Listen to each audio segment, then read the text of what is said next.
లోక్సభ ఎన్నికల వేళ BJP speed పెంచింది. పార్లమెంటు నియోజకవర్గాలకు ఇన్ఛార్జీలను నియమించింది బీజేపీ. ఈ మేరకు పార్టీ అధిష్టానం అధికారిక ఉత్తర్వులు జారీ చేసింది. ఆదిలాబాద్కు పాయల్ శంకర్, పెద్దపల్లి, రామారావుపేట, కరీంనగర్, ధన్పాల్, సూర్యనారాయణ గుప్తా, నిజామాబాద్, ఏలేటి మహేశ్వర్ రెడ్డి, జహీరాబాద్, కాటిపల్లి, వెంకటరమణారెడ్డి, మెదక్ హరిబాబు, మల్కాజ్గిరి, పైడి రాకేష్ రెడ్డి, సికింద్రాబాద్ డాక్టర్ కె లక్ష్మణ్, హైదరాబాద్ రాజాసింగ్, చెవెల వెంకటనారాయణ రెడ్డి, మహబూబ్నగర్ రామచంద్రరావు, నాగర్ కర్నూల్ రంగారెడ్డి, నల్గొండ చింతల రామచంద్రారెడ్డి, భువనగిరి ఎన్వీఎస్ఎస్ ప్రభాకర్, వరంగల్ మల్లి శశిధర్ రెడ్డి, మహబూబాబాద్ గరికపాటి మోహన్ రావు, ఖమ్మం పొంగులేటి సుధాకర్ రెడ్డిలకు బాధ్యతలను అప్పగించింది. కాగా పార్టీ కీలక నేతలైన బండి సంజయ్, ధర్మపురి అరవింద్, ఈటెల రాజేందర్, రఘునందన్ రావు, డికే అరుణ, కిషన్ రెడ్డి, కొండా విశ్వేశ్వర రెడ్డిలకు ఏ నియోజకవర్గ బాధ్యతలు అప్పగించకపోవడం గమనార్హం. హైదరాబాద్ ఇన్ఛార్జి బీజేపీ బాధ్యతలను అప్పగించింది. కొంతమందికి కీలక నేతలకు బాధ్యతలు అప్పగించలేదు. ఇదైతే ప్రస్తుతం చర్చనీయాంశమైంది. ఇదే అంశానికి సంబంధించిన పూర్తి అప్డేట్స్ మా ప్రతినిధి స్వప్న అందిస్తారు. స్వప్న మొత్తానికి అయితే బీజేపీకి సంబంధించి ఏంటి అంటే ఈ నెక్స్ట్ పార్లమెంట్ ఎలక్షన్స్ లో కీలకంగా వ్యవహరించాలి, అసెంబ్లీ ఎలక్షన్ లో జరిగినటువంటి తప్పిదాలను రిపీట్ చేయకూడదు అనుకుంటున్నటువంటి బీజేపీ చాలా వడివడిగా అడుగులు వేస్తుందనే చెప్పాలి. ఇప్పటికే భేటీల మీద భేటీలు జరుగుతున్నాయి, కమిటీలు వేస్తున్నారు, జిల్లా ఇన్ఛార్జీలు మారుతున్నారు. అండ్ ఎవరైతే కోవర్డ్ గా పనిచేశారని గత అసెంబ్లీ ఎన్నికల్లో పేర్లు వచ్చిందో వాళ్ళని తొలగించడానికి చూస్తున్నారు. అండ్ అసమ్మతి గలం వినిపించేటువంటి వాళ్ళకు గట్టిగానే అంటే అమిత్ షాని చాలా సీరియస్ అయ్యారు, వాళ్ళ మీద గట్టి యాక్షన్ తీసుకుంటామని చెప్పడము.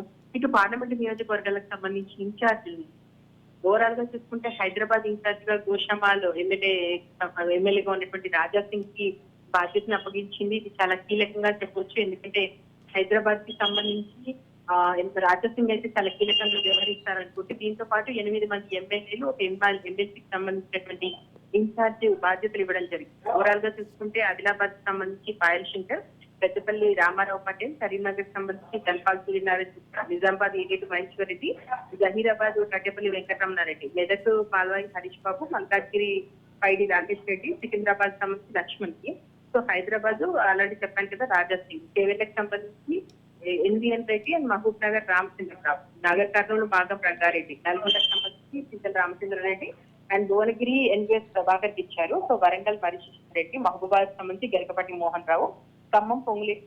సో ఓవరాల్ గా చూసుకుంటే మాత్రము చాలా కీలక బాధ్యతలని ఎవరైతే ఎమ్మెల్యేలుగా ఉన్నారో ఎమ్మెల్యేలకు ఇచ్చారో అండ్ ఎమ్మెల్సీకి ఇచ్చారో, ఎట్ ద సేమ్ టైం కీలకంగా ఉన్నటువంటి నాయకులందరినీ కూడా ఇన్ఛార్జ్గా నియమించడం జరిగింది. చూడాలి, ఖచ్చితంగా ఒక ప్లానింగ్ ప్రకారం ముందుకెళ్తున్నామని అయితే బీజేపీ చెప్తుంది ప్రస్తుతానికి. ఓకే స్వప్న, ఒక ప్లానింగ్ ప్రకారం ముందుకెళ్తున్నామని బీజేపీ చెప్తున్నప్పటికీ కూడా కీలక నేతలు ఎవరైతే ఉన్నారో ధర్మపురి అరవింద్ కానీ, ఈటెల రాజేందర్ కానీ, రఘునందన్ రావు కానీ, అలాగే సంజయ్ గాని, వీరెవరికి కూడా ఎలాంటి బాధ్యతలు ఎందుకు అప్పగించలేదు, దానికి కారణాలేంటి? స్వప్న మరొకసారి మీ క్వశ్చన్ రిపీట్ చేస్తారా? కొంతమందికి కీలక నేతలు ఎవరైతే ఉన్నారో లైక్ ఈటెల, రఘునందన్ రావు, డికే అరుణ, కిషన్ రెడ్డి ఇలాంటి వారికి కొంతమందికి బాధ్యతలు, కీలక నేతలకి బాధ్యతలు ఎందుకు అప్పగించలేదు, దానికి గల ఆంతర్యం ఏంటి అంటున్నా?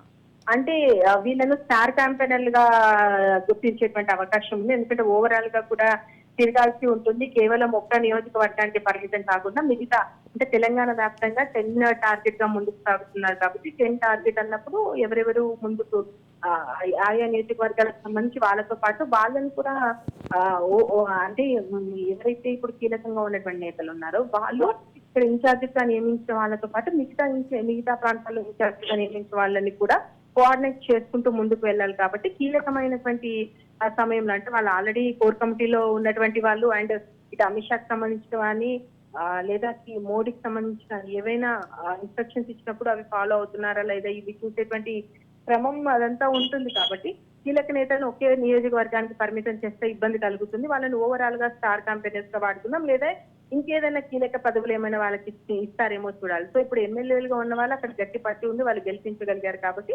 వాళ్ళకు కీలక బాధ్యతలు ఇచ్చారు. అండ్ ఎమ్మెల్సీకి సంబంధించి కూడా తన ప్లేస్ కి సంబంధించి ఖచ్చితంగా ఇంపాక్ట్ చూపించగలుగుతారు అనుకున్నారు కాబట్టి వాళ్ళకి బాధ్యతలు ఇవ్వడం జరిగింది.